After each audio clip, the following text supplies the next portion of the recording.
Hi, Melody. This is Marty Park. I'm just doing a quick microphone check. Can you hear me okay? Yep, I hear you just fine. Awesome. Thank you so much. Mm-hmm.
Hi, Karen.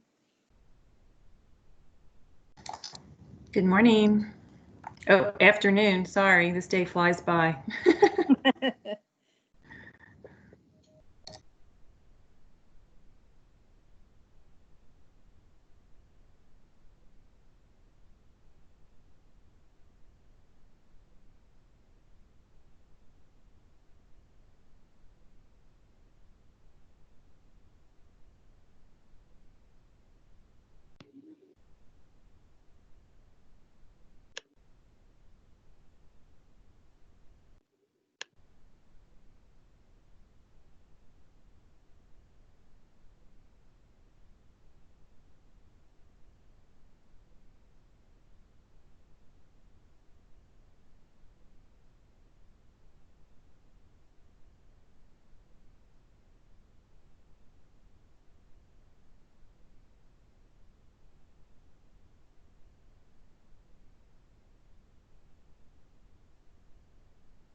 Good afternoon, everyone. This is Kevin Brown. I want to welcome you to the Education Continuation Task Force. Today is June 15th, 2020.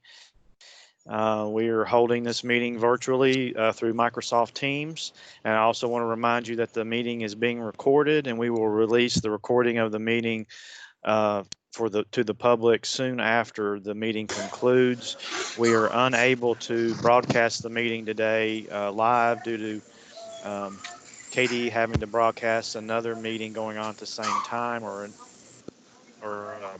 in close proximity. So in future meetings, we will try to broadcast this meeting live to the public as well. But it will be recorded. It is being recorded, and then we will obviously release that later on today. I also want to thank all of you in the education community and in state government for your thoughts and prayers over the last week. It's been an incredibly difficult week at KDE due to the loss of a very dedicated and valued staff member and friend, Teresa Perry. So many of you have reached out to me personally as well as to other members of the staff, and really want to thank you for that. It's really helped us get along over the last week and over the weekend, and still some tough times ahead as a staff. And we knew Teresa did a lot for the department, but boy, are we really learning today what she did, things we didn't even know she did that she did for us. We're learning. And I know you all have staff members similar to that you work with. So thank you all for that. We will get started. We have a very heavy agenda today. Very glad to be joined by our colleagues, from public health. They have a tremendous amount of things on their plate.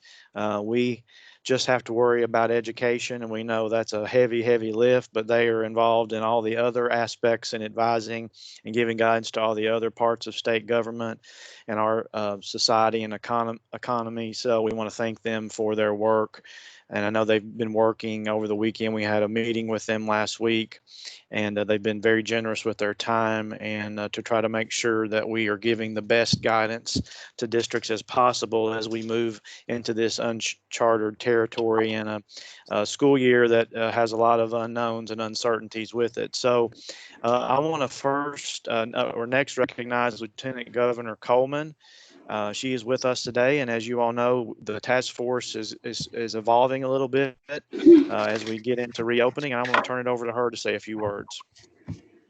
Thanks, Kevin, and thank you all to everyone who is here today.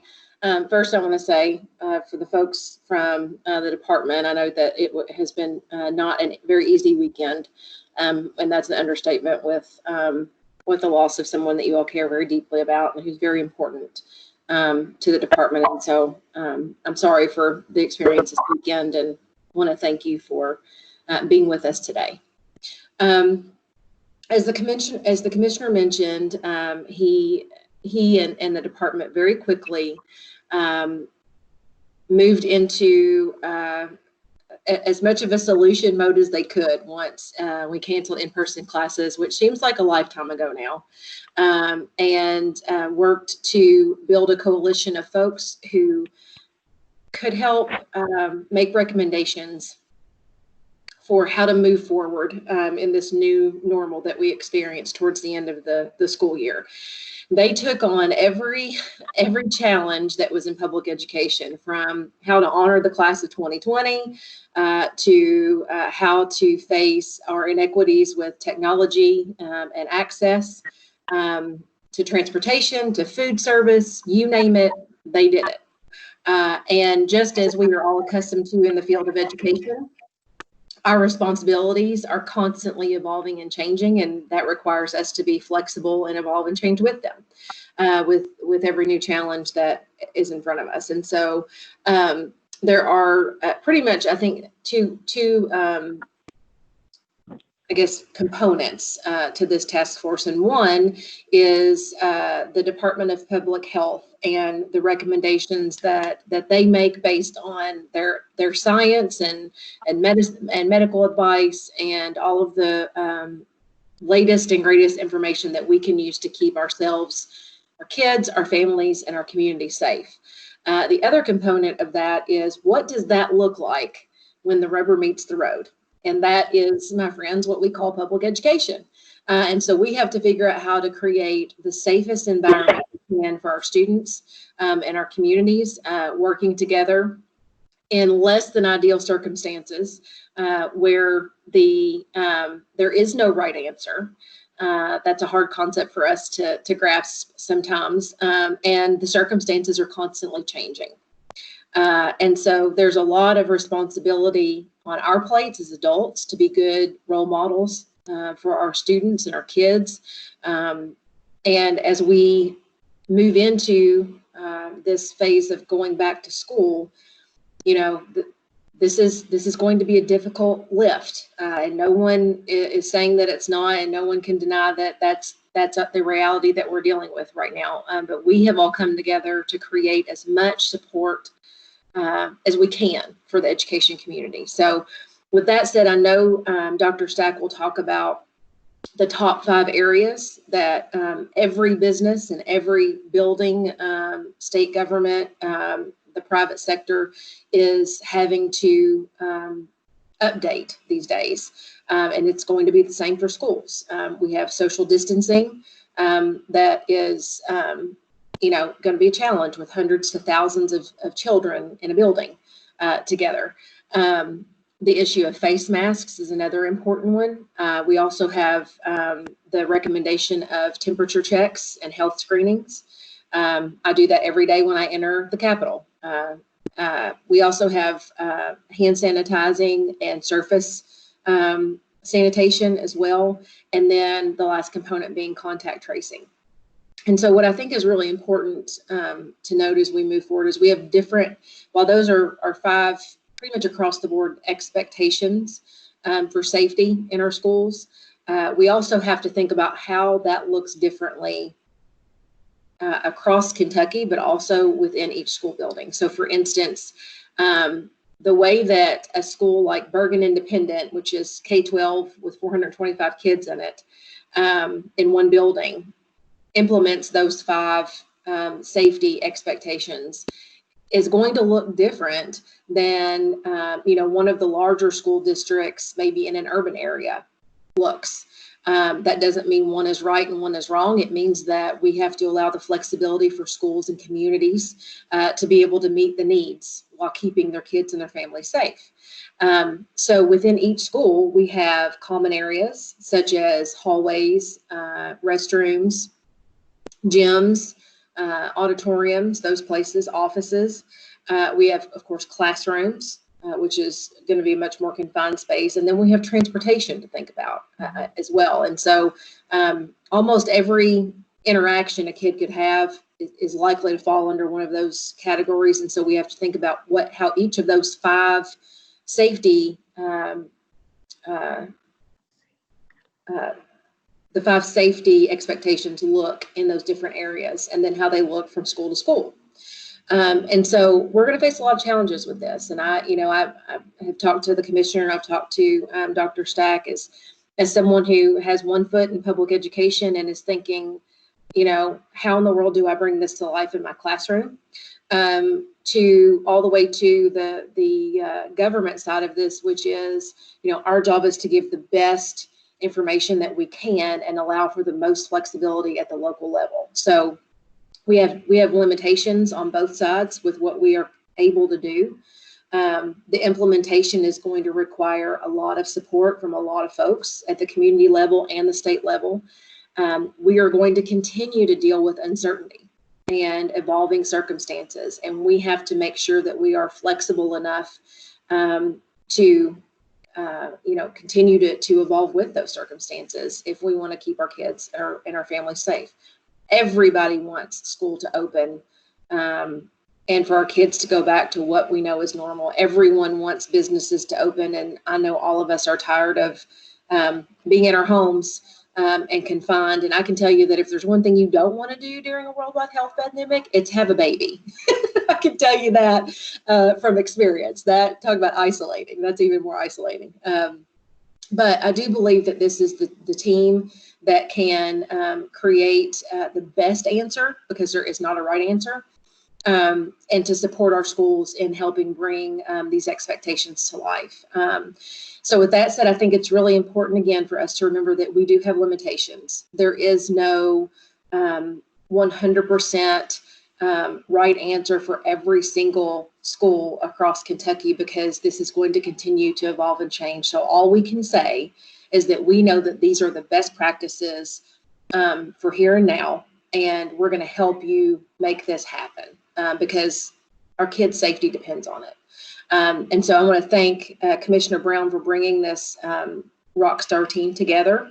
And I want to thank, too, I know that we've added some more folks in, and I'm sure Commissioner Brown will talk about that in a little bit, but I want to say a special thank you to our legislative leaders who have joined us. I invited Senator Wise and Representative Huff, who are the chairs of the House and Senate Education Committees.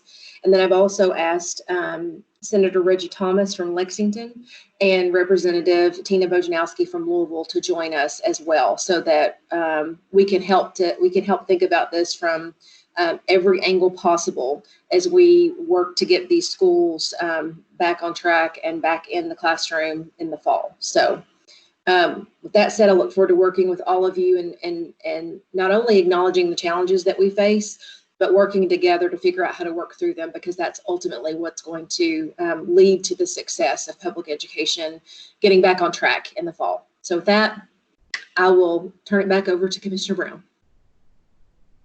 Thank you, Lieutenant Governor. And I would also add, in response to some feedback we were hearing, particularly from superintendents, we've also invited as members, and I think they're all with us today except Dr. Allen, Dr. Casey Allen, who is the current incoming president to the Kentucky Association of School Superintendents, Jason Dietre. Jason, tell me if I pronounced your name correctly. It's Thank you.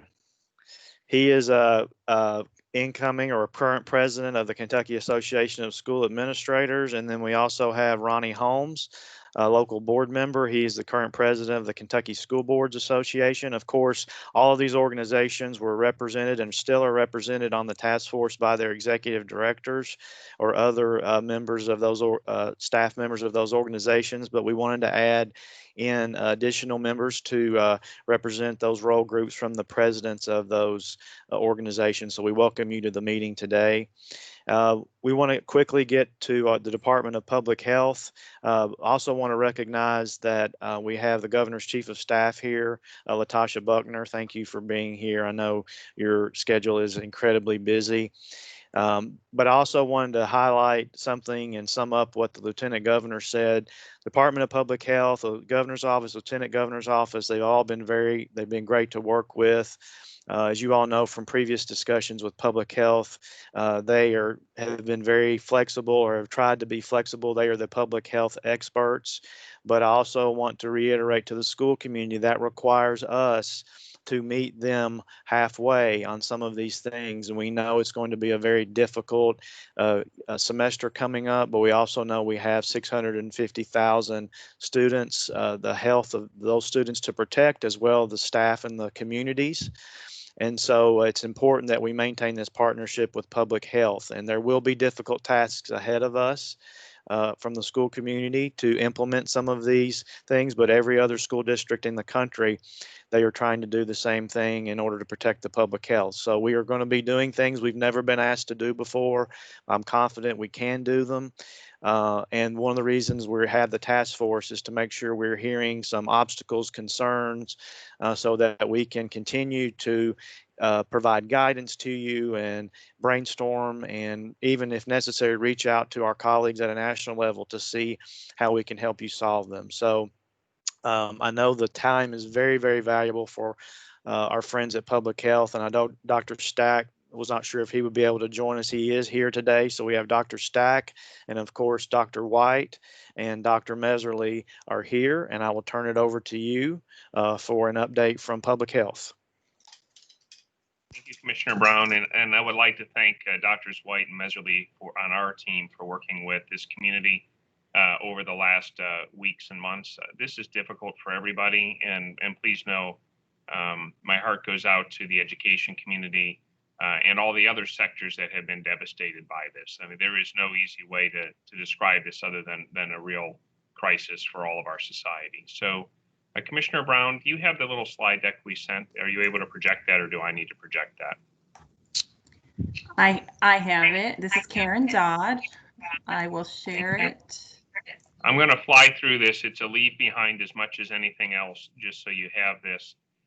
We have worked, I won't emphasize the key aspects. So when the difficult work is done of going through the really important nitty-gritty details of how to do this in a school setting, which is really difficult. Let me just say that there is no easy path for this, unfortunately. And I want you to know we share the frustration, and we'll work with you as much as possible when we can find innovative ideas for how we can address this. But I want to give the context, the 5 concepts for people to remember and all their planning, and then the summation. So are you able to advance to the next slide for me, please?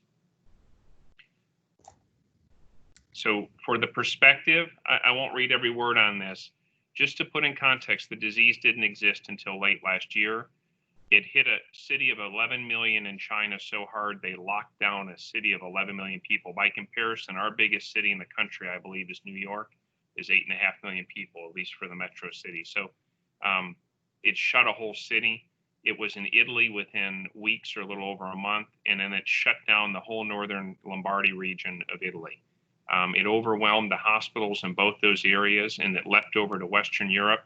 Then it showed up in Seattle, and it gave every indication it was going to crush Seattle, first through the nursing homes, and then it surged in New York City, and you've seen the news coverage for New York City. This is not the flu. This is a bad actor. And in part, it's a bad actor because it hasn't existed before. So all of our immune systems have never seen this before, which means 100% of the human population, as far as we know, is susceptible to this. This means that it overwhelms the health system. With influenza, by comparison, there's different strains. Many of us get vaccinated on a regular annual basis.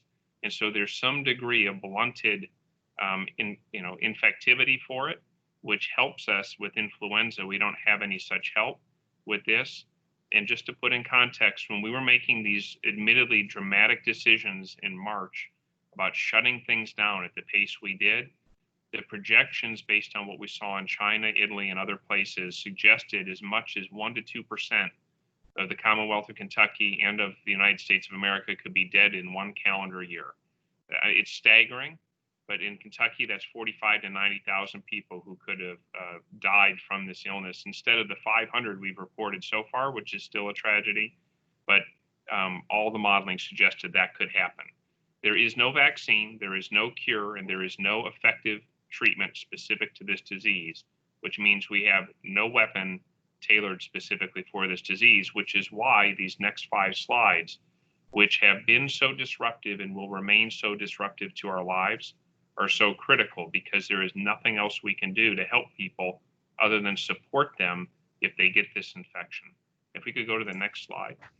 Yeah, I'm having trouble. Hold on, I may have to reshare. That's fine. So the next slide talks about the importance of 5 aspects, which are social distancing, cloth face coverings, screening for illness and temperature checks, hand and surface hygiene, and then contact tracing. And then, if you go to the next one, for social distancing, so Karen, that'll be the next. Yeah, thank you very much. So for this one, this is the thing that in an ideal world, this is what we did with Healthy at Home. We didn't keep people 6 feet apart. We kept people whole households apart and tried to keep people separated, because this is an infection that spreads from our secretions. When we cough, we laugh, we sneeze, we sing, anything where secretions come from our mouth or our nose to other people, that spreads the infection. And alarmingly, there's not a precise percentage, it varies from place to place, but 20 to 40% or more of people may have no symptoms and yet still be actively infected and spreading the disease, which means it's very hard to find everybody. So that's why we say you have to have social distancing. So in all of these plans for any setting, but also schools, we talk about trying to keep people more than 6 feet apart. The thought being that the average time we speak, we spread saliva or aerosolize or mist respiratory secretions about 3 feet in the air before it falls to the ground. And so that 6 feet was intended to be a doubling of that distance. And I think that's how CDC arrived at that number. There's variation around the world for what distance they say, but over 6 feet is the minimum distance that anyone recommends. So that's very hard, particularly with young children. It's hard for all of us because we're social animals, but it's really hard for kids, as I don't need to tell you in the school setting. The next slide, please. For masking, for cloth masking, which is the next slide, Karen. Thank you. Sorry, I'm working on it. That's okay. I understand. Cloth masking, and I'm just going to tell you, I have not been a fan of this any more than anyone else. This is markedly different in our lives. It is not a thing we desire to do, is wear masks out in public all the time. The evidence is increasing, though, and becoming progressively more compelling, that if you have a single thing you can do to greatly reduce the risk of infection, it is to cover your face and your mouth and your nose specifically with a mask. This does not have to be medical grade masks. In fact, it should not be for almost every application except for the healthcare setting. It just needs to be something that keeps your secretions to your face and in your space and not onto somebody else or an object that they might touch or come in contact with. A recent research study a few weeks ago studied the implementation of various mitigation steps like social distancing, infection screening, masking, and of those, masking is the one that appears to be the most effective if you had to pick one. The next thing would be this one, which is screening and temperature checks. Maybe 40% of people have no symptoms, but that means 60% do. And if you can have everybody check at home every morning, do you have a cough, a runny nose, a shortness of breath, nausea, vomiting, diarrhea, or a fever? And if they have those things, they stay home, you will greatly reduce the risk of that one individual spreading infection to your larger community at school. There are different ways to do this. You could have a process where people screen at home for these symptoms, and then when they come to school, they just have to test that they did this or say they did it, where you're not asking every question when they arrive. There are ways you could temperature check people as they come into the property. You could also ask parents and family to do this at home. Now, I know we have some proposals in the document, and we'll work with you on that. But the key thing is to try to come up with a way for the education community to screen people for symptoms of infection and also for fever. Because if you find people with those things and have them stay outside the school community, you will dramatically reduce the risk of spreading infection into the school, and therefore dramatically reduce the impact of potentially having to exclude more people from school or shut it down.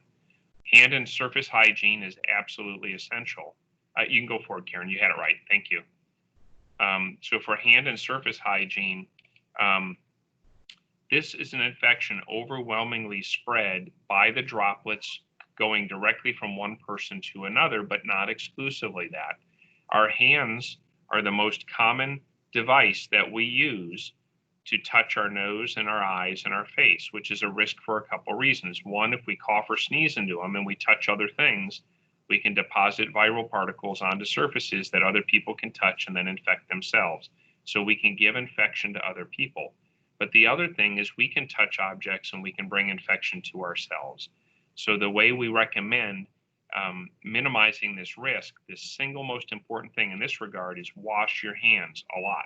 Soap and water and or hand sanitizer. A 70% plus, and I think it may even be a 60% plus, alcohol-based hand sanitizer can be very effective in reducing transmission of the disease. And then wiping down those surfaces that people frequently touch, or a desk where a student may sit in front of it for an hour or 2 or 3 hours and cough or sneeze or talk over it, and then deposit viral material, wiping those surfaces down, doorknobs, telephones, things that are frequently touched is important to help reduce the risk of spreading the disease. The next slide, please. All of this plays into contact tracing in a very meaningful way. If you do those other things, you will greatly lower the risk of infection spreading, which means there are fewer infected people. All of that then makes contact tracing that last mile in the journey, which is if we find people who have signs or symptoms of infection or positive test results or high risk exposures that make it very likely they'll get infected, if we ask them to self-isolate away from larger communities, then we are going to reduce the risk of spreading infection. This really only works, though, if we keep the infection controlled at a low level, because obviously we've already done the experiment where we self-isolate the entire state at one time by telling them all to stay healthy at home. So in order for this to work, we have to really urge everybody to participate in this. It's also part of the reason that you'll see in some of the proposals we give you, we talk about cohorting students and keeping groups together, because then if one person in one cohort gets infected, then you only have to take action on the smaller group of people they were around. Whereas if people are intermingling frequently, now you could potentially risk exposing a large chunk of the school, and then it's much more difficult to mitigate that risk. So contact tracing is very important, and we need your active participation in that.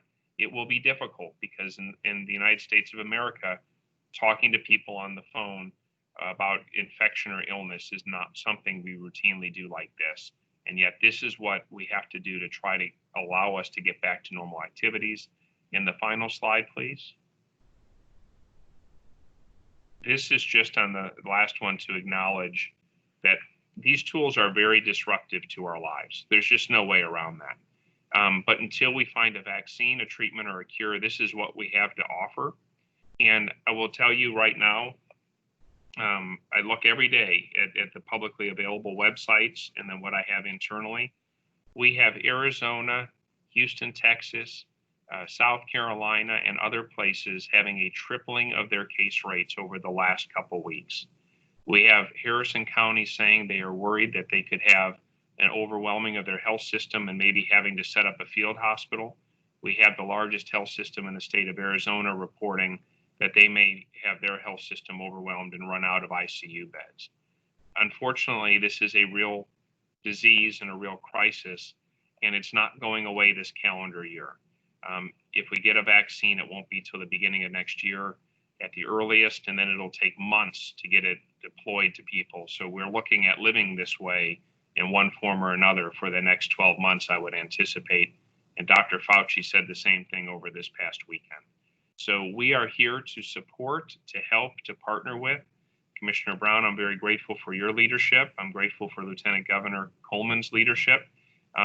This is difficult. It will work with you. And in closing, I'm grateful for the leadership all of you are going to deploy back in your own districts. It's hard work, and we're going to get through it much better together. But we're going to get through it with difficulty because this is very, very disruptive to our lives. But none of us can afford to keep shutting schools down and shutting down other parts of the economy. So we've got to find ways to do this to minimize the spread of infection enough that the rest of society can continue doing what it needs to do, and the healthcare system has enough capacity to take care of the people who become sick. Thank you very much. I'll stay here with you, and Dr. White and Dr. Mesley will continue to be with you going forward on a regular basis to try to be of whatever resource we can be. So thank you very much, Commissioner Brown. Thank you, Dr. Stack. If we can open it up for questions and comments from the group. We've had a few meetings in the past where this group's been a little quiet, and I know that's out of the ordinary because I know most all of you individually. So I know there's a lot of anxiety over this with some of your members as they look towards trying to implement things that we've never had to implement on a wide scale basis like this, and that's perfectly normal reaction. But we certainly want to have this discussion. Anything you all are hearing from your members as questions, concerns, now's the time to voice those. You can also use the chat feature if you would prefer to do that.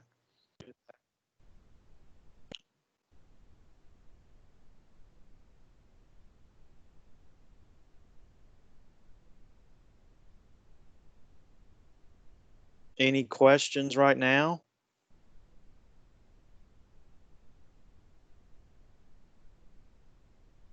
We have several more presentations. Of course, we can always come back to this. And here's a question coming in on the chat. Dr. Staff and DPH team, do we need to put plexiglass structures around each desk as part of social distancing? So I'm gonna say something, and then I'm gonna ask Dr. White to correct me when I say it wrong. Dr. White and Dr. Mesley have spent a lot of time trying to learn as well as they can with the school setting, and I'm grateful for that. My opinion would be that's not a pragmatic approach. That you just simply can't put everybody in a fishbowl in your classroom, and so I don't think that that's realistic.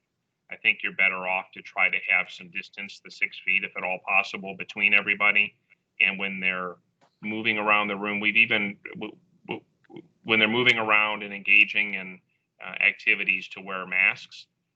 We may even be able to propose that if you have to, you could lower the masks if everyone's stationary in the classroom. The students are sitting, the teacher's not commingling with them.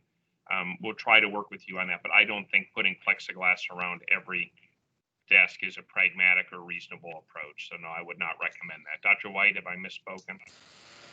No, I agree with you completely. I think, but besides the expense, you would have to have some mechanism of cleaning and wiping those down regularly.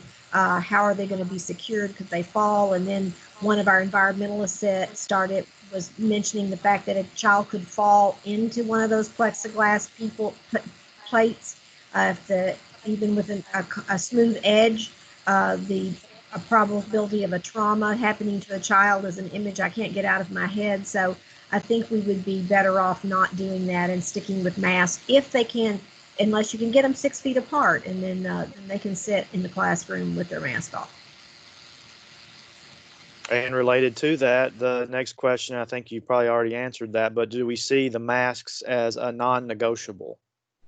So I see the chat there too, Commissioner Brown, and I'm grateful that person asked that question, because look, I resisted in the beginning. I mean, I never spoke out against these masks, but Dr. White would keep me honest if I said otherwise. I really didn't want to have to go down this path, but the evidence is very clearly coming forth that this does have a dramatic impact on reducing the spread of infection. At least that's what science is showing.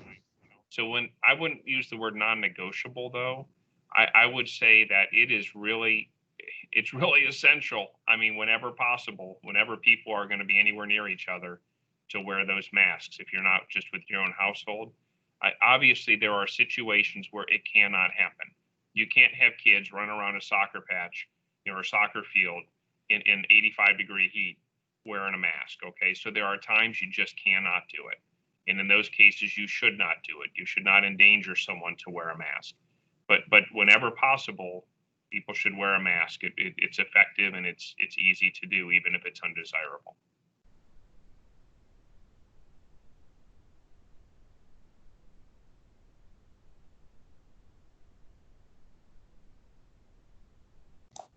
Kevin, you're on mute. Sorry. Next question, Dr. Stack and team, is your thoughts on being more firm with adults on masking than students? Well, I think Lieutenant Governor Coleman mentioned at the beginning, I think there'd be a need to lead through example. So I think that the adults will set the example, and many, though certainly not all, the students will follow the example they see.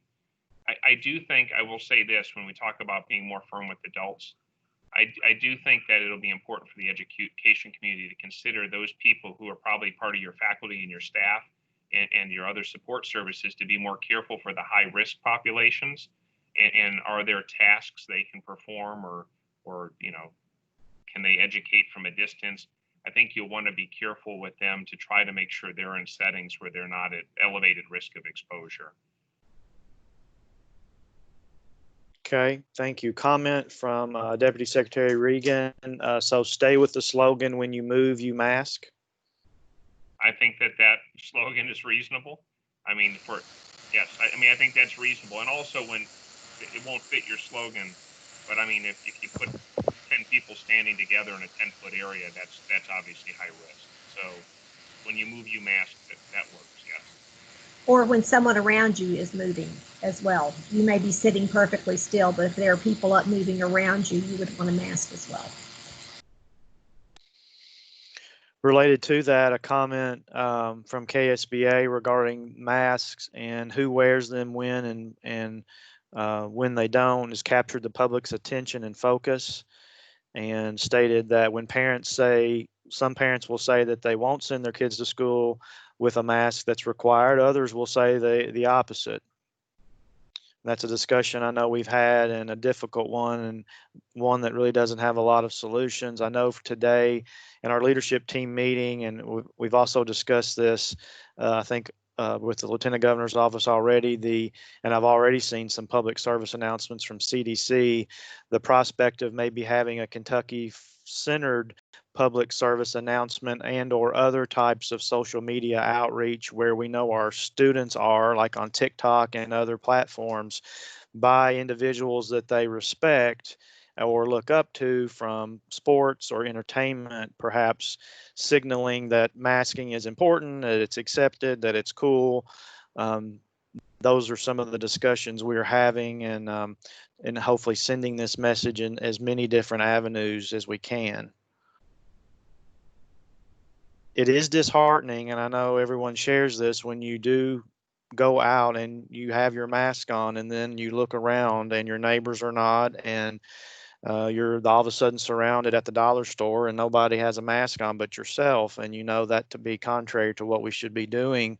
And I know we have parents that are seeing that and students that are seeing that out in society, and that's going to be difficult for them when they come back. But all the more important to go back to the other comment about adults in the schools modeling the way about using masks from day one.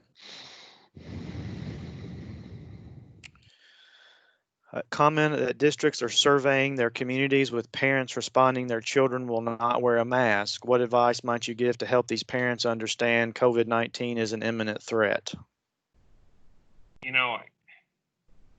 I think I can use both the words empathy and sympathy. So I have both empathy and sympathy for that frustration and the challenge. I wish I had an answer, and I don't. But we have this not just in education, we have it across all of society. And I think that for those who believe what we are saying, that the science suggests a whole lot of people could get badly hurt or die, and that it is indiscriminate, meaning that you can't just say, well, I'm under 30, I'm fine. it may be your mom or your dad or your grandparents or your grandma who's the one who dies. I mean, I don't mean to be morbid. This is just the reality that the sheer pace through which that this could spread through the Kentucky community and the harm it could cause won't spare any of us or our families. It will come close enough that it would hit all of us close enough. So I think we just have to continue. And I don't want to sound overly philosophic or theologic when I say this. I think that those of us who believe that the science really says this is a danger have to try to be kind and patient and tolerant with each other and try to continue to model through our active choice to follow these simple steps that can help.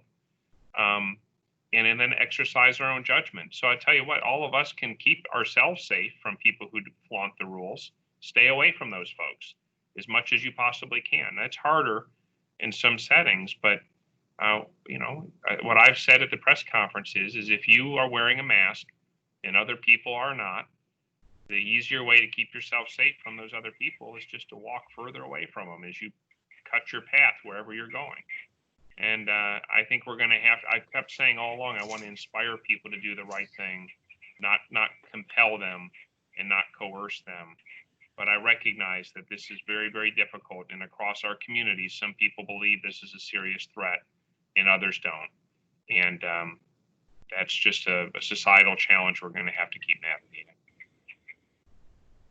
Hey, Kevin, this is Stephen Pruitt from SREB. Just on that vein, I would also say that we've had some legal advice with our higher ed recovery task force, and what they're actually advising is that schools put in their code of conduct or in their student handbook that masks are required and give the justification for it, but it makes it a little bit more formal and it gives people that information up front so that they're not surprised by it. And also, just like you wouldn't tolerate fighting, masks become kind of part of that. So I just thought I'd throw that out, that there's some legal advice on that at the post-secondary level as well. Thank you, Dr. Pruitt. That's also related to a comment from Mary Rubel about where it's clearly beneficial as disease control, how is requiring masks for school attendance different from requiring vaccinations for other disease as a requirement for school attendance? And, Commissioner Brown, these are all and I think at the end of the day, and I think we find this more broadly outside the education community, leadership of the public requires the public to follow the leadership. And at the end of the day, I think we will put in there very clearly, and we'll work with this community, obviously, to try to get the language in something that serves your needs, to say that it should be an expectation that people are wearing masks in quite a few settings. And I think it's unfortunate. The science is pretty clear that the standard does rise, that the evidence rises to that level.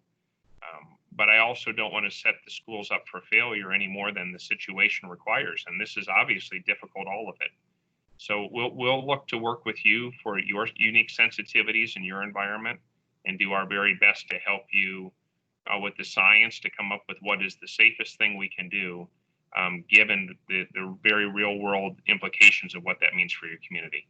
I should have introduced this one concept, but you all know this. All of this is risk reduction. There is no risk elimination for this disease unless you never leave your home, period. So there is all risk reduction, no risk elimination. So as you word your own documents, keep that in mind about describing things. They may be required. We may require them as risk reduction, but nothing is risk elimination. You can't guarantee something is safe by following these. You can increase the likelihood of safety by doing these things. And that sounds like hedging, but it's hedging with meaning. It's the reality of the situation. And I want to be honest with people when we recommend this stuff. I've never tried to mislead, over the last 4 months or 3 months as we've gone down this difficult path. Thank you. And Jason Dietrich, I'm sorry I missed your comment earlier on and you reposted it to grab my attention. Thank you. How do we social distance on the school bus? Running multiple routes could put some of our rural districts in a financial strain. I know this has been a hot topic in recent and previous discussions we've had with some of the other advisory groups as well. Dr. White, you want to address that because you had addressed that in the last iteration. Yes, we understand that putting, as the CDC recommendation of putting one single child on every seat and then every other seat be empty is beyond impractical for a school system to do that. So what we felt was appropriate is, according to CDC guidelines, you stay 6 feet apart, and if you can't, then you mask. So if you're going to ride the school bus, then you need to mask while you're on the school bus. Now, you obviously don't want to cram 3 kids to a seat if you can help that. As much as you can space them out, the better. But our recommendation is that masking on the bus would allow you to not have to stick with the 6 feet apart if the masks are worn during the bus trip. Commissioner Brown? Yes. Is Lieutenant Governor Coleman on as well? I believe she is, or she was. Lieutenant Governor Coleman? I'm still here. Yes, sir. This is Reginald Thomas. I would recognize your voice anywhere. You don't have to tell me that. I would yours too as well. I've been on the call, but I'm going to have to get off. But before I get off, I just want to say this. I understand the flexibility and the requirement of masks for children. I mean, I think it's got to be practical and reasonable. But I think we ought to have more stringent standards for wearing a mask for faculty and staff, because they are adults, they understand the risk, and they can be held to higher standards than children. So that's where I am in terms of any kind of rules or guidelines we provide for masks. I think they ought to be more stringent for faculty and staff than they are for children. I think, Senator, one of the things that I will discuss tonight is the need for the adults in our kids' lives to be positive role models for them. And so, one of the things that we have to make sure that we always do as educators is not ask more of our students than we're willing to give. And that applies to these health concerns as well. All right. Well, I appreciate that. I'm going to have to get off, but I will be at Lieutenant Governor Coleman. I'll be at future meetings as well. Okay. Thank you. Thank you, Senator. Thank you. And also, Dr. Stack and team, related to the school bus, I don't know that this is in the chat, but there's been some questions about temperature taking before entry to the bus. Can you all speak to that? I'm going to make a comment and ask Dr. White to pick up where I leave off. So what we have tried to do in other sectors of the economy is require that people are temperature checking at least once every 24 hours. So we have allowed certain employers and others to have their employees check their temperature prior to coming to work and then self-report. I recognize there is an honor system component to this, right, which is the limitation of it. But in some settings, they know their employees well enough that there can be some sort of compliance, because if people are violating it, they can then take disciplinary action if they find people to be febrile at work. So in this case, I know we had these, I think the community has had discussions about whether you're going to have someone check a temperature before a child gets on a bus or not. I think there are multiple different ways to perhaps do this. The key concept is that everybody should have their temperature checked probably in the morning before they depart and go to school. If a parent is reliable, a parent could provide that service at home. If the parents are not reliable, then obviously that raises questions about the approach. And I think because there's difficulty in this, that it's been discussed. And Dr. White, what has the group arrived at already? Well, what our recommendation was, if you go back to the contact tracing, if you've got a child with a fever and you get them on the school bus, which is school property, and you transport that child with a bus full of children, and then they get to the school and the child now has a fever, then everyone on that school bus will now have to go into contact tracing and potential quarantine, depending on the contact they had with that child. So it was our recommendation that these temperatures be checked as the child gets on the bus. And then when they get to the school, that busload of children don't have to go through another temperature check. They've already been checked for the day. Thank you.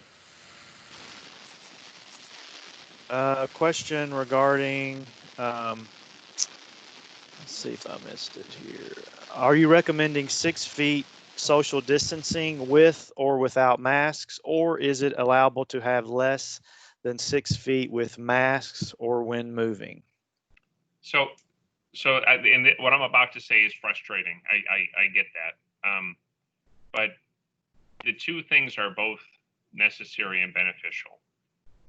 The mask in your indoor environment, it's more important even because in your classrooms, you have a lot of people sharing air that is not circulating at the same volume as if you were outside.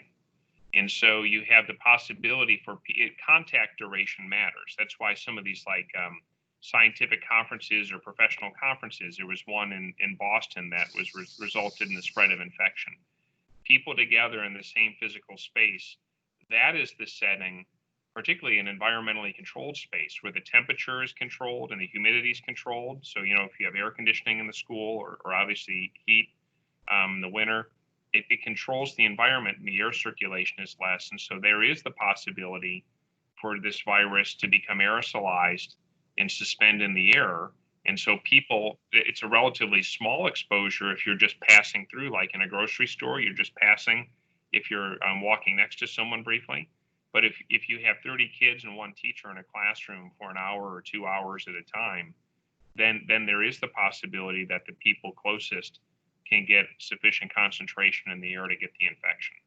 So we recommend both social distancing and masking, except when masking is not possible due to health reasons, behavioral development reasons, the activity you're doing, you know, like sports or other things. And of course, if you are 12, 15 feet away from someone, then you don't have to wear a mask. I mean, because you're clearly outside of it, you're well outside the distance. So I'm sorry that's a muddied answer, but they're both important. And it's a matter, the further away you get from people and the less dense the gathering, the less necessary the mask becomes. But in a classroom size or even an auditorium, they probably both have value. Right, thank you. Also a comment here about adults needing to model the behaviors we expect. Completely agree. Everyone, I think nearly everyone on this task force, we are representative of adults, but we serve kids. But we lead adults as part of our role groups, and it's very important that we take that back, that I take that back to the Department of Ed staff, that the superintendents take that back to the superintendents, and on and on. So it's very important that we continue to make sure we're disseminating this information and making sure that we are all modeling what we expect to keep our kids safe. There's several questions here about the announcement that the Lieutenant Governor referenced today at today's press conference, and I think some bloggers have talked about that. The Lieutenant Governor in the chat announced that. In case you're watching this recorded and can't see the chat, the announcement tonight will, and this is from the Lieutenant Governor in the chat feature, the announcement tonight will be to inform the public of this group's existence and evolution, and to demonstrate that the education community and shareholders are working with Department of Public Health on safety expectations for Healthy at School. And so just as everyone knows, the department over the last few weeks, we've been issuing guidance documents over the course between now and the beginning of school year. We'll issue about a dozen. And most of those are authored by the department with feedback and approval from public health and the governor's office. However, there's a document and a guidance document that will probably become the flagship of those dozen, which is one that we're talking about that Dr. Stack is used his slides to base on. And folks, correct me if I'm wrong, that will also come out. I don't want to speak for public health when that will come out, but there will be a guidance document talking about the things that we're talking about today. And then that, of course, will continue to be layered in the remaining guidance documents that the department has coming to school districts. Commissioner Brown, I think we're going to work with Lieutenant Governor Coleman and her crew. Some of the formatting on some of these other documents that other states have is very nice, and the way they presented the materials. And then obviously the way that the concepts are communicated matters. You know, words matter and context matters. So we don't tell someone at a meat processing factory or a manufacturing factory, we don't use the same language exactly, perhaps, as we would in the educational setting. So I think recognizing that need and the importance of the language, Lieutenant Governor Coleman and her team will help us with that in whatever document we create for this community to review and offer input into. Great, thank you. Comment here that there may be less opposition from parents about students wearing masks when it's a requirement from the local school district, since there are national influence that make requirements political to some people when they come from the state. Also, it's easy for people to say on a survey that they won't have their children wear masks, but when it comes time for school, there are a few alternatives for parents. I think that's a very good comment. And obviously, even if it is not in the code of conduct or other rules, the fact that all adults model the way is very important. And partner groups, I think we also have a responsibility to reach out to those obviously coming into our building that from other partner organizations to make sure they're also modeling the way, in addition to those that may be providing after school services, to make sure we are united on this. A comment about a student with a fever and not being able to leave that child at home if they present with a fever upon entry to the bus. And I want to say we've discussed that previously with public health, and I think either between public health's proposed guidance and some department guidance, I think we have a protocol for that. Is that correct? Yes, we had talked about, hopefully if the parent is bringing the child to the bus stop, the parent will be able to take the child home if they're febrile. If not, we address it in our document, and I think the school already has, if Johnny's on the school bus and gets sick, you take Johnny, you isolate Johnny from the rest of the kids, take them home, and then follow your protocols that you already have for ill children. Does that sound about right, Commissioner? I think that's right. Yes, thank you. This has been a great discussion. We will end this discussion with a comment from Jim Flynn saying model the way. Yes, absolutely. That is exactly what we have to do as leaders. And then a final comment, at least for now, from Eddie Campbell. Educators work with populations of students who are medically fragile. I've had many educators concerned with ensuring their students' health and safety. What are your recommendations for students who are medically fragile or fall within the high risk categories? Great question. Thank you. Dr. White, you want to bring it home for us? Oh, she froze. Okay. I took my camera, I went to unmute myself and I turned my camera off. We did not do a special section on the medically fragile and those high risk students, because what we were addressing was what we felt was baseline. And we felt like those folks that deal with these children all the time have a much better handle on addressing those in particular and specific needs. There are masks now that have clear plastic in them so they can see faces and lips and read lips. There's a whole host of opportunities that I know that whole community is making recommendations for. And the thing we also didn't address was the medical fragile staff. You have a lot of staff that are old like me and have comorbidities, and how do you deal with those folks? So I think we didn't want to get so far down in the weeds that we addressed every medical issue. But if that's a recommendation, we can certainly work with OCEAN, the Office of Children with Special Healthcare Needs. They have already given us some language that we didn't put in there, but if that's needed, we can certainly send that to the Department of Education for your evaluation, and if you want to have that added to the document. And Dr. Foster, I think, correct me if I'm wrong, don't we have a guidance document in queue related to this that will obviously take the public health protocols and then work it to address the vulnerable population?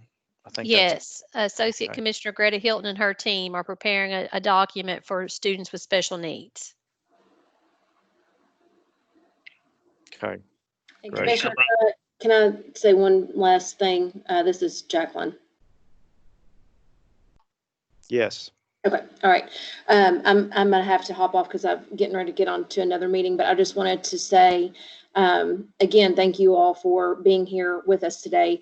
As with all things public education, it's going to be really hard to not get down in the weeds on everything and to make sure that we provide the best medical advice that our Department of Public Health has. And I think the key here is that we have to empower our local school districts and our local communities to take that guidance and those safety expectations for our students and our staff, and to be able to be empowered to make that fit their model and what is best for them.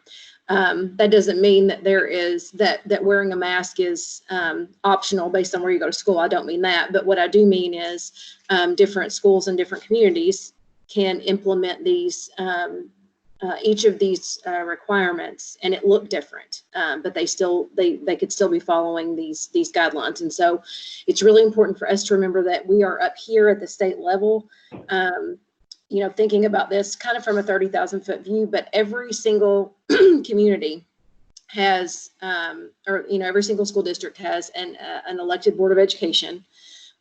Every single school building has an elected site-based decision-making council that includes parents, faculty, and administrators. And every community has a Department of Public Health. And so it really is going to be a collaborative effort where we have to make sure that we bring in all of these voices to be heard, and to empower these local folks to be able to implement this advice that we're giving them. So that should be our charge. And I know all of you all are up for that challenge, and I appreciate it. But like I said, I'm going to hop off and go to another meeting. But I look forward to meeting with you guys. Continue to think about the challenges in front of us, without getting down in the weeds, but where the rubber meets the road and how we make these safety expectations come to life for our kids and our schools. So thank you so much. Thank you, Lieutenant Governor. And for future reference, I don't think you need to ask me if you have permission to speak. Sorry, it's a teacher thing. Dr. Stack, I think you were going to say something to finish us up on this. I just want to say thank you, Commissioner Brown, for the opportunity to be here. Thank you for your leadership, and that of Lieutenant Governor Coleman's.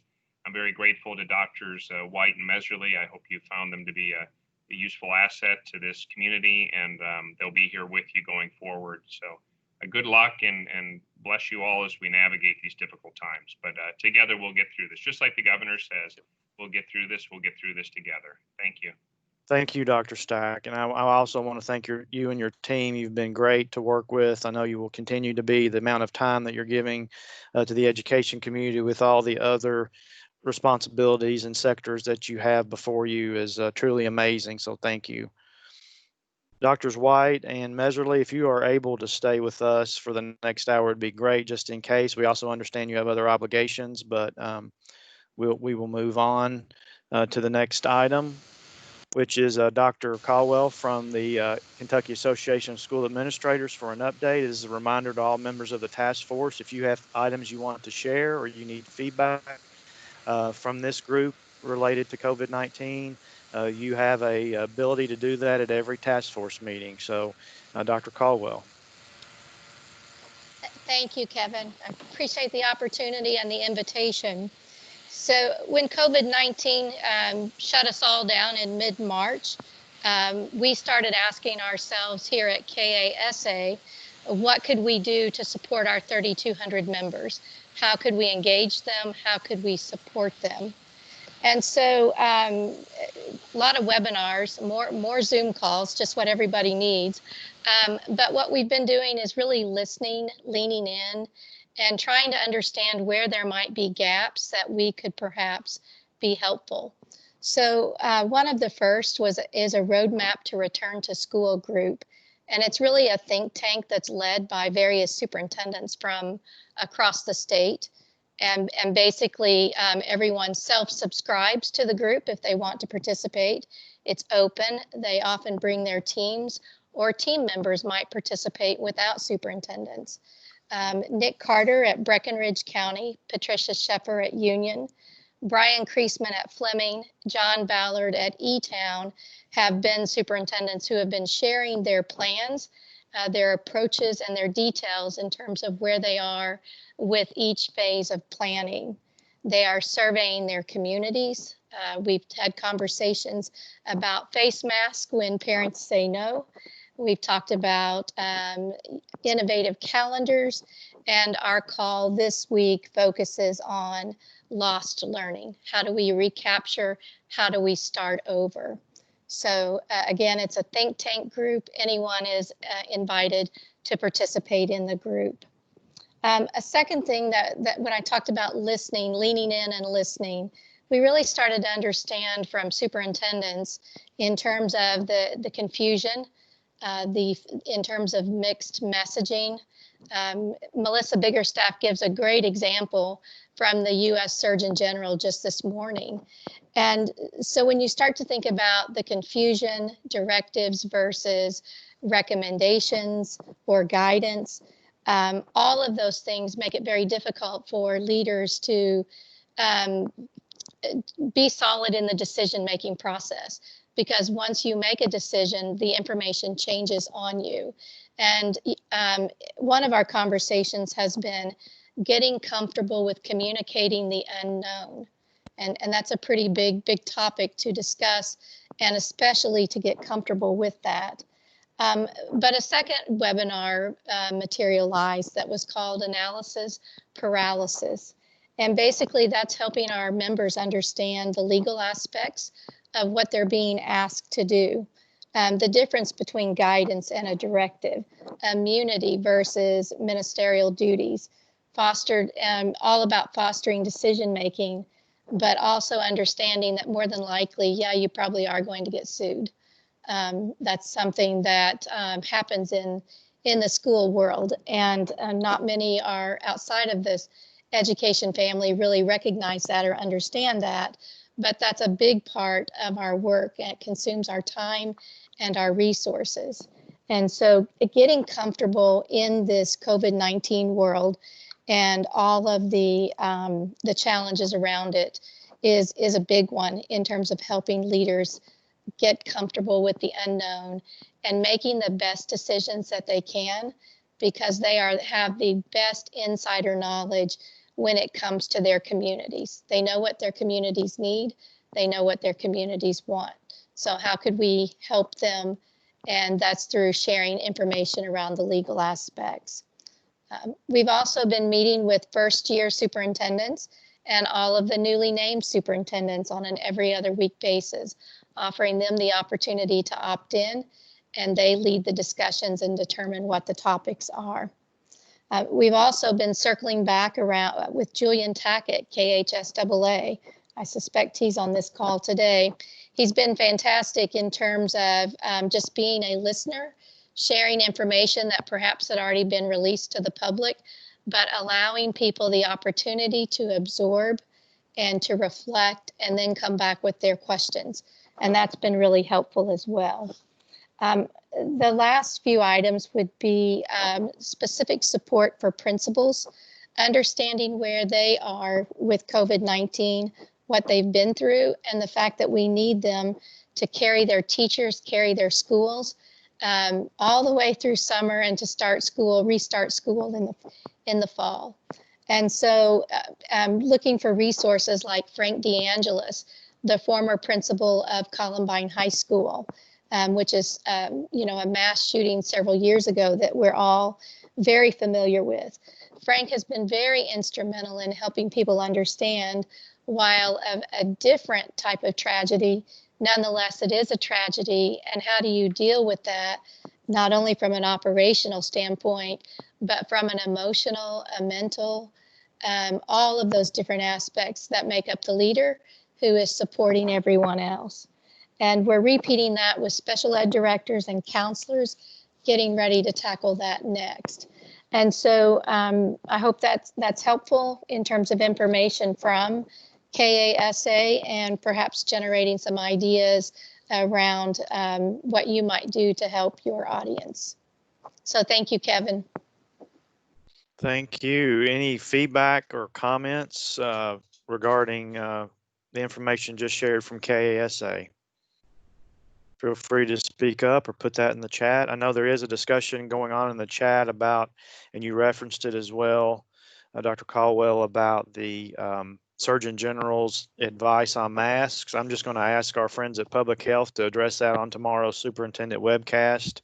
It sounds like there may be some bots at work out there about that messaging, and we obviously know that it is hard to differentiate these days between accurate information and manufactured information from others with ulterior motives out there. So that might be something that would be good to address tomorrow as well. You can see that in the chat there, that commentary. And again, thank you, Dr. Caldwell. Also, if you have additional comments or feedback, feel free to contact her directly. And for other groups, you have an open forum here at every task force meeting on items related to COVID-19 and reopening. So please take advantage of that. We'll move next to the subject of alternative learning modules. That's with Dr. Marty Park. He's our Chief Digital Officer in the Office of Education Technology, or OET, at KDE. The guiding question here is, in terms of alternative learning strategies, what are the most important barriers to remove or reduce in order to provide as much freedom to design to our school district leaders? So please be thinking about that guiding question. Dr. Park just posted the guiding question in the chat feature to remind you, so please be thinking of that to provide feedback at the conclusion of his presentation. Dr. Park? Yes, thank you so much, Commissioner Brown. And we really wanted to think about that guiding question, so Karen and I both posted it at the same time, just to be sure that we're thinking. And I love that we think about this question, and we're posing it up front, because as we work through the details here and the guidance that we've issued, it's important to think about the barriers that are in place, and all of this is structured around the freedom to design. And I want to thank DPH, Dr. Stack, and Dr. White, and also Dr. Caldwell for the great segue into thinking about learning strategies and learning designs in an alternative way, as we mainly consider the health and safety of our kids and our families, our communities, and our teachers. And so, leading through uncertainty and ambiguity, all the unknowns, as others have already referenced, are so hard. It's one of the hardest things to do. And we really believe that looking back on this time of all the unknowns and working through from a leadership perspective, that we'll be doing our very best work for our kids. And so Commissioner Brown references quite a bit the playbook in your pocket. And this additional guidance on alternative learning design strategies is absolutely that. It's getting at the opportunity to customize what's right for each district. And all the leaders on this call, I want to thank you for the work that you're continuing to do as a larger community to push this work forward. We know that we have huge hurdles in front of us, and we know that the additional safety concerns and guidance that is going to continue to come out is extremely difficult. We hope right now that our teachers who have worked so hard to close the year out, and our school and district leaders to work through the closing of this past school year, are getting a little bit of a chance to breathe and work through all of the things that were so difficult closing that school year out, so that we can ramp up and get to this point of customization that we need in order to get our students back as soon as we can. We want to make sure that to really push on, as these conversations from our Office of Education Technology, but they're all encompassing of our agency as a whole and our school and district leadership as a whole, that we don't have the delusion that this is somehow ideal situations, or specifically that technology is a replacement for in-person or physical environment and relationship with our teachers. That we've always said that if we had the opportunity to pick between an awesome teacher or technology, the awesome teacher wins every single time. I mean, we never do technology for technology's sake. However, it's also important as we've had leadership discussions throughout this meeting today, that our current scenario dictates that we find new and improved ways to upgrade and to support our awesome teachers with education technology that helps to work to help us develop, capture, even empower and accelerate learning during this time. These are the components that will become very important as we transition to reopening. And we need to get our kids back to school, as we've already said, back to learning, back to the amazing resources that we provide, back to our awesome teachers as soon as we can, and in the very best way that we can. And so we're going to have to expect different, what we refer to as rates of acceleration, different rates of adoption. We're going to talk about different flexible variables. And so others on this call have already started working through these conversations. And again, as we launched the ideas in the initial guidance, many districts pulled teams together to start thinking through what this can look like, or what the design can look like. Again, keeping in mind the freedom to design. But we're already seeing, as Dr. Caldwell shared, we're already seeing districts step up to share. We have some North Stars and also some groundswells. And so it's about digging in, and it's going to get a little messy over the next several weeks and months as we launch the start of school and reopening. And so I want to share my screen real quick, if I can, and I want to. And if someone, Karen or Commissioner Brown, if you can let me know that you can see my screen, okay? Can see it. Yep, I see it fine. Awesome. Thank you so much. So just to point out where this guidance is located on the our Kentucky Department of Education website, certainly in the header, we'll continue to have KDE's COVID-19 webpage. And if you tap on that hyperlink, you're going to go directly to our COVID-19 updates and information page, where we highlight, educate, feed, and support. But we've added a fourth kind of highlight area on reopening.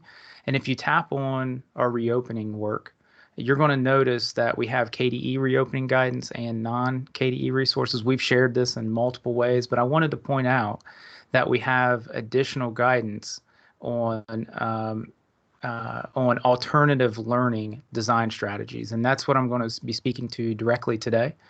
And this is, again, we pushed on this a bit in the initial guidance, but this specific set of guidance digs a bit deeper so that we can launch into additional steps. And I want to go ahead and just share some slides that you'll have access to. As I mentioned, I love how Commissioner Brown thinks about this as your playbook in your back pocket. We're going to call play initially, and then we're going to find some areas that we that maybe aren't working as well as we thought, and so we're going to have to huddle back together and call a new play. And so the metaphor of a playbook in your back pocket is perfect for us. It's extremely valuable, not just for today, but these are strategies that will extend beyond our current public health crisis. And so any flavor, whether that's NTI that we've thought about and worked through in the past, whether that it's a short-term or long-term health crisis, we'll have to incorporate components or design elements of these strategies. We believe that today. And so it's really helpful for us as leadership teams to get together and start to develop additional customized strategies. And I'm going to keep using that term of customization. And so we don't see an immediate future where that does not leverage this work, especially from an investment perspective, investment of time, energy, and effort. But by working through this guidance, these strategies and the possible models, we want to make sure that, again, you have the freedom to design. One of the questions that entered in very quickly, which we expect, is when we implement one of these strategies or a customized version of these strategies, how does that play into participation and attendance, and what does that look like? Associate Commissioner Kinney and Commissioner Brown have spoken several times on the fact that we're working towards additional guidance steps and policy to make sure that there's no negative impact from a funding perspective on what attendance or participation looks like as we reopen our schools in the fall. And so these strategies are definitely not meant to be, surgically implemented, if you will, as a single plan for all, but merely design elements that you can grab the pieces and parts that are meant for you. David Cook speaks to and has spoken to this team quite a bit on that NTI was, as it originally designed and legislated, was not really designed for the experience that we closed the school year on. And so we're working through how that can look and feel as we move into fall. So I want to dig into 4 specific strategies that we've touched on in the past with this leadership team. But I'll go a little bit deeper if we can. And again, these are example strategies and models, if you will, that we believe are helping move the conversation forward as we design for what the fall looks like for us, and more specifically for our students and for our families. Strategy 1 we're referring to as a scheduled rotation strategy. This is the idea where we have groups of students and we see the opportunity to get down to a number of students in person in each classroom and in each school, where we can achieve more social distancing and keeping in mind more health and safety recommendations from DPH and others, that once we lower the number of students physically in school, then that presents new opportunity for us. And so a scheduled rotation strategy might be to where Group A attends in-person classrooms and in school on a specific week, week 1, if you will, and then Group B, an additional group of students, a different group of students attends on week 2. We already know that some of our schools and districts are thinking about Monday and Tuesday for Group A, and potentially Thursday and Friday for Group B, leaving Wednesday as an opportunity to do some additional extreme cleaning or some design work or online work. And so we refer to that as a choice day. That may be a Wednesday, that may be a Friday, whatever works best for your community and for your schools. So strategy 1 presents us with some opportunities of flexible variables, different flexibility with groups of students, as mentioned, different flexibilities with groupings of teachers. You may have specific groups of teachers that are at a higher health risk and need to separate and social distance even more. And so we have an opportunity in strategy 1 for groups of teachers to focus with our students online, more so than in person. Flexible variables for days of the week, weeks of the month, certainly times of day. What do start times look like? Knowing that all variables are on the table, and specifically pointing out that we see very intentional, planned digital interactions to support student learning. And we'll keep using those terms. And in this additional guidance, we focus on the idea of planned interactions. We do not see a scenario where our students off campus or at home are watching a screen all day and watching teachers teach students live in a classroom, which gets us to strategy number 2. As mentioned, we do not see a scenario where that's good practice. And so planned digital interactions becomes really important. Strategy number 2, we're referring to synchronous opt-in hybrid model or strategy, where we've identified a very specific set of students that need to be live in person at school as much as possible. These are potentially students that have additional needs. Maybe it's a student who's in a very specific pathway that needs additional resources. Maybe it is groups of students who do not have internet access at home. And so we've identified specific students at this point that we need in person live at school as much as possible. Again, still practicing health and safety as recommended and as guided. But we also have identified students live at home. And these are students who can connect live with, again, planned interactions. Maybe it's launching a specific setup, a new introduction of content. Maybe it's a feedback mechanism, or potentially maybe it's a blended learning approach through something that many of our school districts are very comfortable and familiar with, which is the flipped model, where maybe some instruction, video-based instruction, has already been posted to a learning management system, and that introduction has already happened. And so the live interaction from home is really working through that content or that practice, traditionally what we would have thought about as homework, if you will. And so strategy number 2 is a nice model where we can also leverage some co-teaching opportunities, where we can look at how many sections of courses we're offering, maybe at the middle school and high school level, and we can combine and collapse to co-teach, and where we have additional facilitators and coaches online with students. Again, really important to identify that there's a heavy emphasis on determining which students are good candidates to be in person at school and also at home. Home internet access becomes really important, and we are also recognizing that there are different levels of home internet access. So we need to know what that looks like and what that is.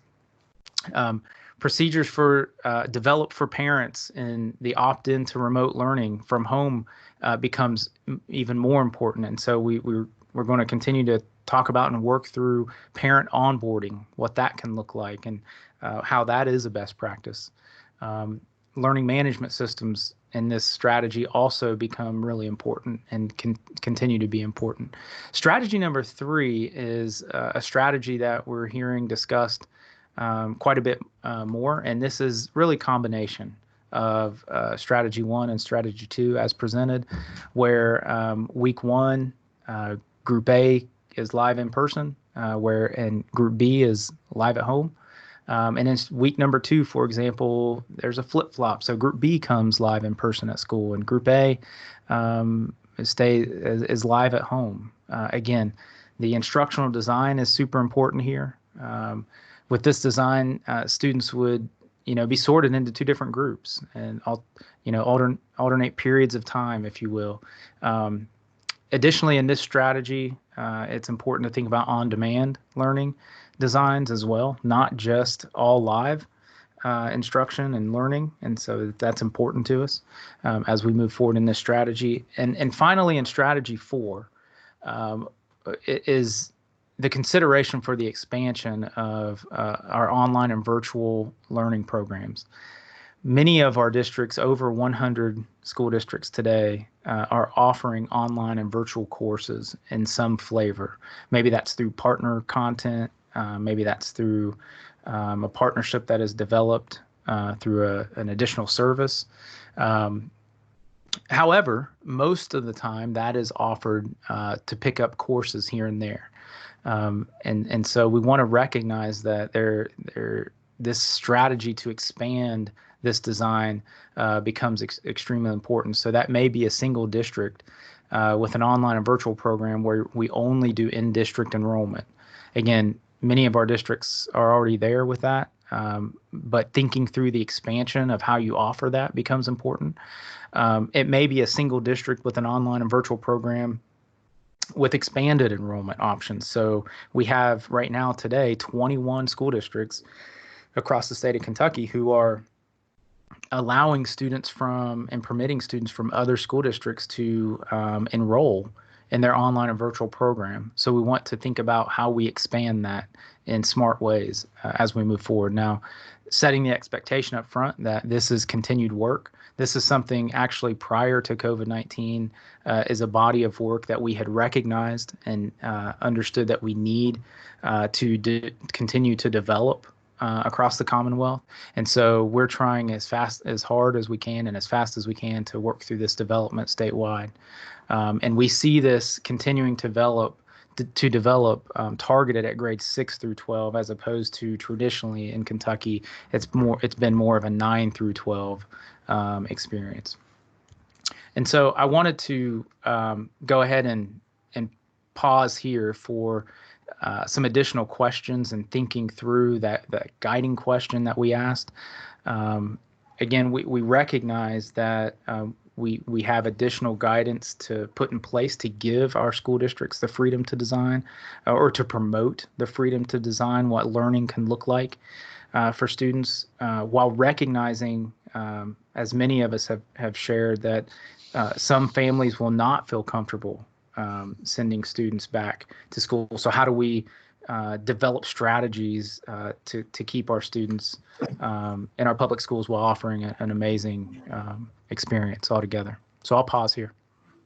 There's some comments in the chat, Dr. Park, and I would sum them up by saying that I think every group represented here today seems to want to do everything you said in your slides and have all the freedom to design and have those models. However, the major factor that they believe they're going to run into and barrier is the cost of those, or the unknown costs, I would add to that. Not knowing what those costs will be in a time where we're probably anticipating reductions in state revenue. We don't know how that will play out yet as far as school funding, but in a time of maybe reduced capacity, financial capacity.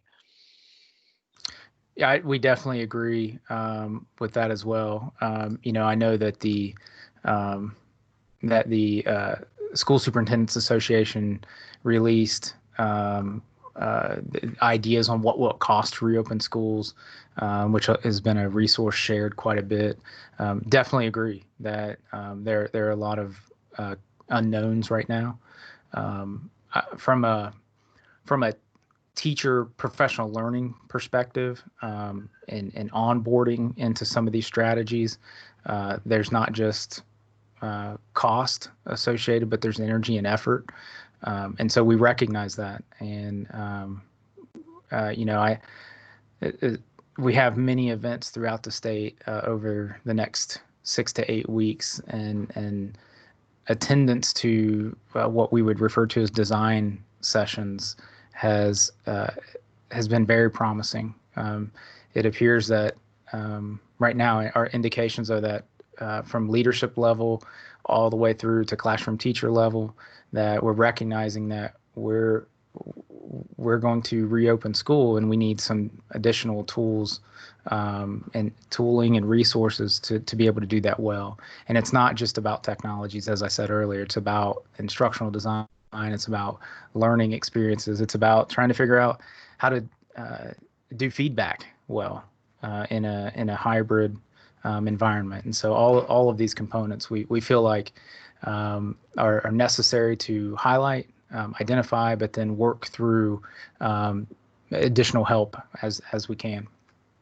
And I would just add, and we've discussed this before, but so the members are reminded, the department believes that we're going to be able to provide some relief to bridge us between now and when the General Assembly resumes in January, to address some of the issues around the hybrid learning models, what we're calling them. And a lot of that was referenced on Dr. Park's slides about some students needing to be home because they're fearful of coming in, or because the school actually needs them to be home for socially, to divide groups up for social distancing and otherwise. And so we believe we're going to be able to have some things in place either through state board waivers and or working through the lieutenant governor and the governor's office through their executive order and emergency authorities to get us through this next semester. However, long-term solutions, obviously, the General Assembly will need to weigh in. So some of these we're going to be able to give districts some finality and something that they can plan on, and hopefully in the next few weeks on that. But there are bigger issues that remain. Anything else before we move on?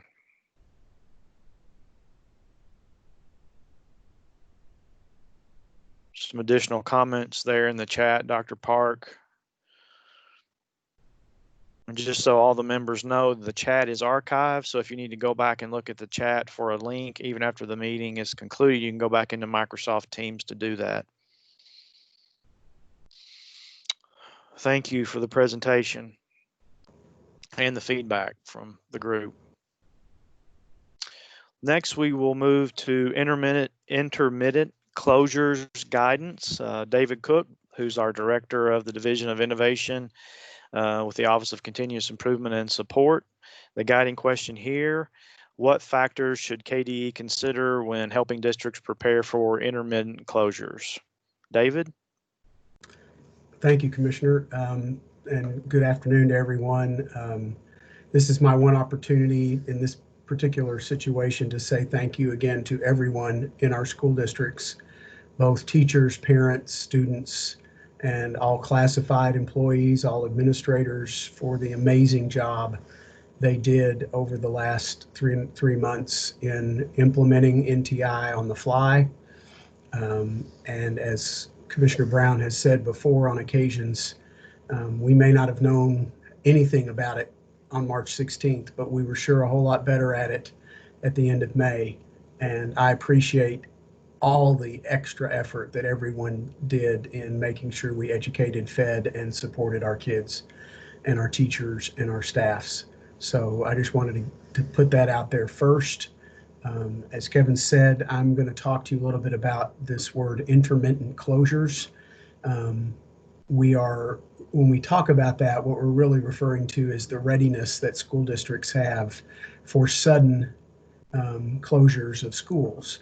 So my conversation is attached to Marty's in some ways, because some of the methods for doing this might be the same, but this is more about when you are going to have to close your schools for any number of days, from a few to what we just went through because of a spike or otherwise a need in relation to the pandemic or anything else that might come along. So this is more of the, not necessarily the hybrid models that Marty mentioned, but more about true total school closure. So, and most of the time, I think when people think about that, they're really thinking about, there it is.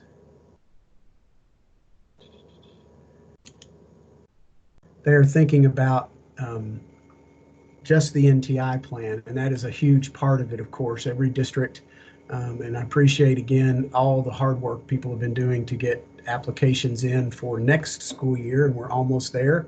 We've just about got everybody's in. Today was the deadline for the submission of those applications, and we're really close. Got 3 or 4 that we knew had board meetings tonight, so we'll hopefully get those in later on this evening. As Kevin said, that the question is, what factors should we consider when helping schools prepare for intermittent closures? So I'm going to start with understanding, because as Kevin also mentioned a minute ago, the length of closures can vary. We never anticipated NTI being for 40 days, which is what it turned out to be for most districts. NTI was always a 1 to 10 day kind of thing. So when we think about closures, we still want to think about it in those ways, knowing that NTI is sort of the vehicle for these closures, but we may have closures for different reasons. And so, again, thinking about closures in short-term ways, mid-term ways, and long-term. Which is sort of the way it's always worked. The first 2 have always been there with NTI, and then of course the long-term closure happened through the pandemic.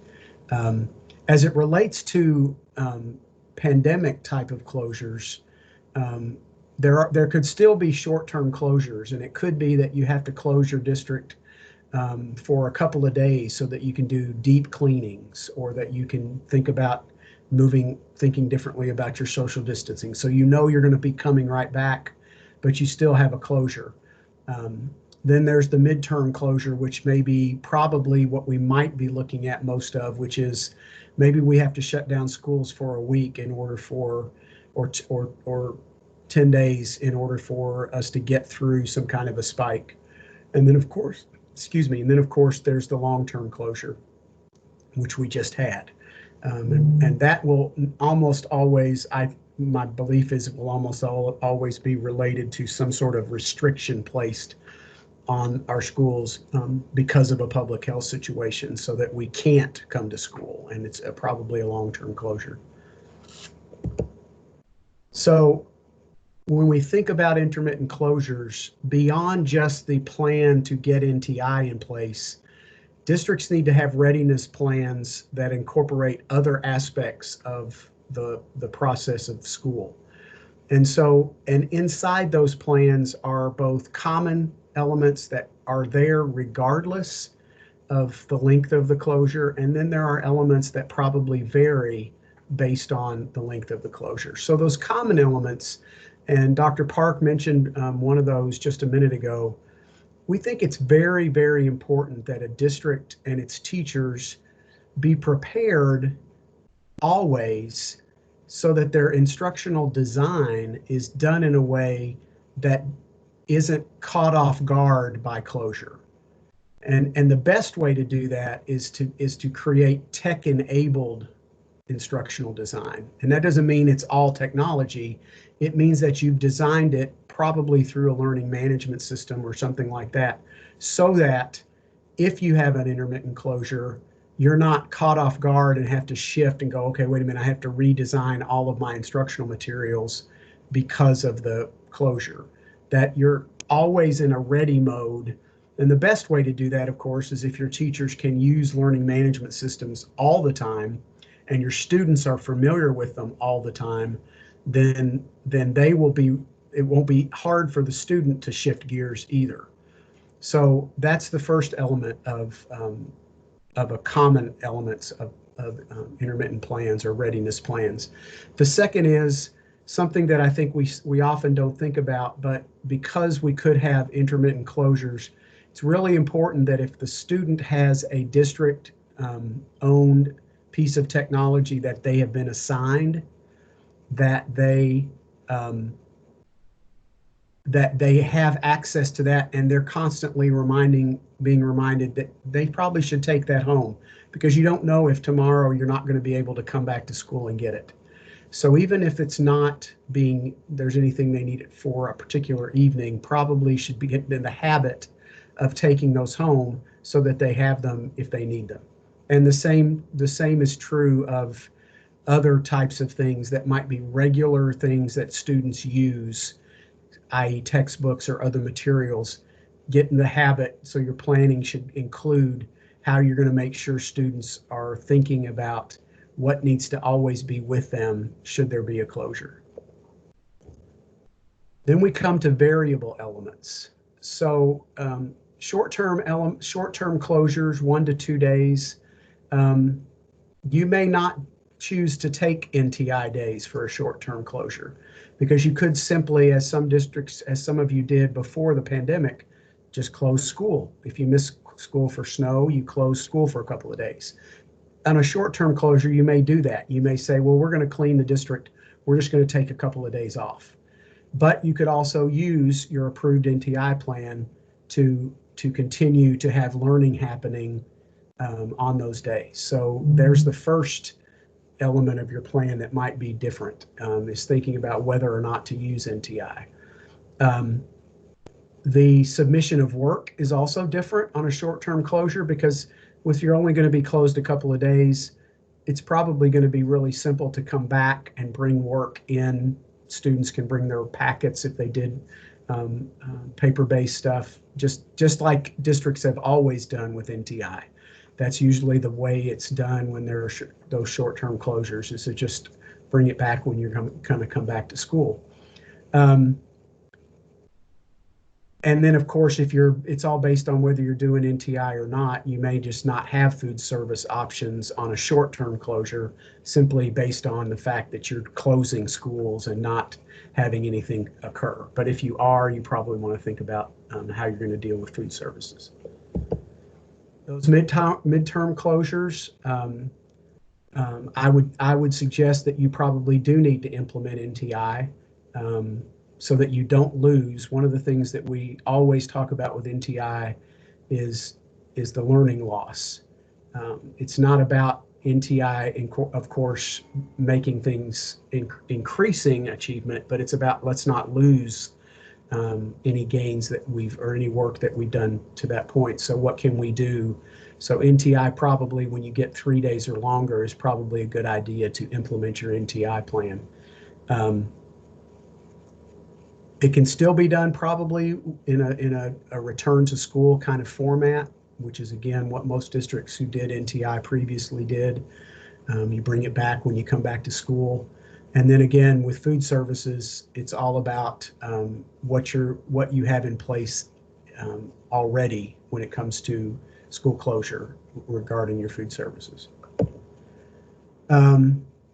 Again, NTI, and this is the long-term closure, and it presumes that there's probably a public health restriction that won't allow you to come to school, probably just like it was in this spring. Probably going to have challenges about how you get food service to kids, get information to kids, instructional materials to kids. So there are some specific things. Obviously, we would say NTI is definitely a need for this type of a long-term closure. Probably the best thing we can say about the submission of work in this regard is if you can, your plan should really focus on the collection of work digitally for as many as you can possibly do, because then you're not asking people to come out and turn in work or collect work from them or send work to them. If there is in fact another situation where we do have to do, shelter at home, healthy at home kinds of situations. So this is where it's really important. And we found, interestingly enough, in the 2020, 2021 applications that have come in this spring after the pandemic started, is that a lot of districts who did a lot of paper-based instruction during this pandemic closure, in their NTI plans for next year, have stated we're shifting to almost as much technology-based learning as we can, still knowing that we have students without access or limitations, but we're trying to mitigate those situations by providing more devices to students, more hotspots to families, and also thinking about that piece that we sometimes forget that's in between paper and digital, which is what we would call digital offline, which means we try on a regular basis, whether that's weekly or whatever, for students' instructional materials to be downloaded to the computer while they're at school. And then they can take the computer home with them, and even if they don't have access, they still have access to the instructional materials and can work on them and then, upload them back when they get back to school. So that's another aspect of that. And then food services in a long-term closure, I would hope would look a lot like the long-term closure looked like this time, and how you did meal delivery or to grab and go, and all the things that you all did, that districts did for this time that we're in now.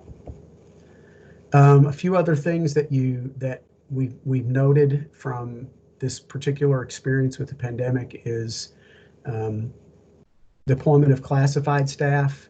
It could be same for all closures or different based on what the district plan says. So sometimes if it's a short-term closure, classified staff may just make up the time at some other time, but if it's a long-term closure, they could be asked to do other duties. Where are the staff? That obviously has to do with whether or not there are public health restrictions. Are they at home or are they coming to the school? And another big one that comes up a lot, and we've seen it in a lot of the NTI plans that have come in applications this spring, is when do you make that shift, or do you make that shift, and how do you do that shift from review content, which a lot of districts do in a short-term closure mode, where you're reviewing what you did the last few days in class, to, okay, it's going to be a longer-term closure. We need to have a plan in place for how we build out new content to be delivered to students. So those are the considerations to creating readiness plans for intermittent closures. And I'll stop there, Commissioner, and take questions.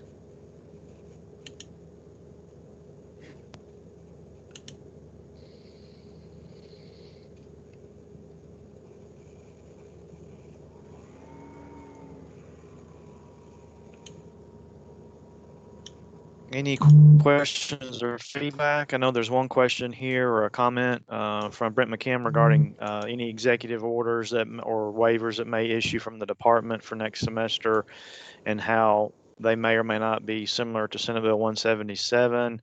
Thank you for that, Brent. It's a great question. We are looking at Senate Bill 177 as a somewhat of a guide, in that we know the General Assembly has obviously weighed in through Senate Bill 177 and they supported that.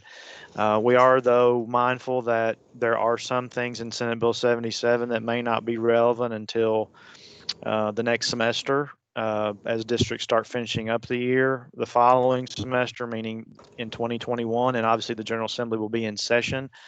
And so we're trying to evaluate the items that we need immediate relief for, so districts can plan for the upcoming semester, knowing the General Assembly will be back to weigh in on providing any relief beginning in January. So that is a discussion point, and it sounds like, and one of the things I don't know if you mentioned anything specifically here, but if there are things you think any members of this group think are important from Senate Bill 177 that we have some decisions on, or districts need to have some the ability to know that those would be honored, then please let us know what those are.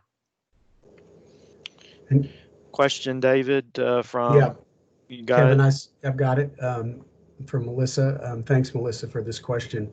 And I'm actually going to rope my colleague, Dr. Park, back into this one too, because the question is about platforms and resources for NTI and best practices for teaching new content, because I think Marty could also lend a few words about our digital learning network. But the other great thing about Kentucky is, and Marty can also speak to this, is we have 172 school districts and 150 of them already have learning management systems. So there's already something in place in most districts to get to design instruction and learning so that when it's time for NTI, it's ready to go. So Marty, do you have anything else you want to add to that? Thank you, David. I was actually just typing a note up in the chat, but I'll go ahead and share. Our digital learning coach team and our digital learning coach network can absolutely work individually or at a regional leadership level, or individually with our district leaders on that specific question. But we also, from a digital readiness perspective, one of the best tools that we have is being able to connect districts that are using similar strategies or similar platforms, and so we have that information as well statewide that we use to connect and share with each other.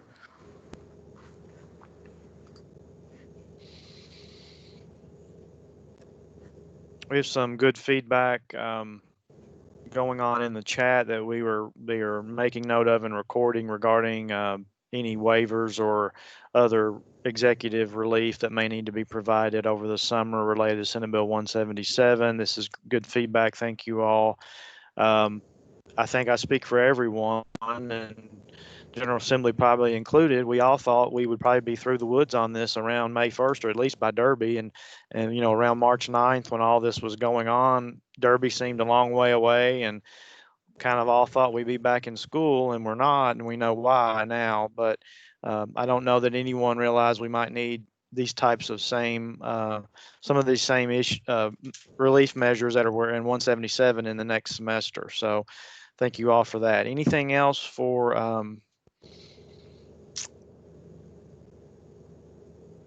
yeah, and thank you, Brent. We are looking at our ability under statutory authority, and then whether or not executive order can assist us in that. And of course, we're working with the governor's office and their legal team on that as well. Yeah, you're exactly right. A lot of the things that the state board can only waive regulations, they cannot waive statute. So we'd have to go to some other kind of executive authority through the governor's office on some things. All right, this has been a great conversation. Anything else? I want to thank our folks and colleagues from public health. Thank you for staying on the call. I think some of the information may have also benefited you hearing some of these plans as we move forward. We will have the next task force meeting in 2 weeks from today, which is June the 29th. We also then, on the opposite weeks, as I've stated before, we have started having the Superintendent's Advisory Council. And so we rotate in some of the same information, but knowing things are moving so fast, sometimes the task force weighs in more heavily on something and vice versa, depending on where we are with the document at any given time. The ideal scenario is we have both groups weighing in equally on all items, and that's what we're striving for. So I want to thank everyone. Don't forget there is an exit slip. It just takes a few minutes to fill out. That also gives us great feedback and great information. It is in the link for your use, and we view the feedback in the exit slip just like if you posted it in chat or if you spoke up. And sometimes you may want to utilize that than the other features if you have something you want to say more privately to give us feedback. Everyone have a great rest of the week. We'll see some of you tomorrow on the superintendent webcast. And also please stay tuned today at 4 o'clock for the governor's press conference. As the lieutenant governor indicated, I think she's going to be saying some similar words as she said on today's task force meeting. So thanks everyone for your help. We can't do this alone. It's going to take all of us working together. And I appreciate your friendship and your support. Thank you.